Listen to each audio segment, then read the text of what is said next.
Hello, in front of me I've got OnePlus Nord 2 5G. Today I'll show you how to set custom ringtone. So, let's go to settings firstly.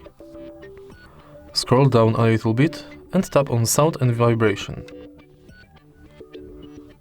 Again scroll down and tap on ringtone. Tap on select from files and select your music from the list.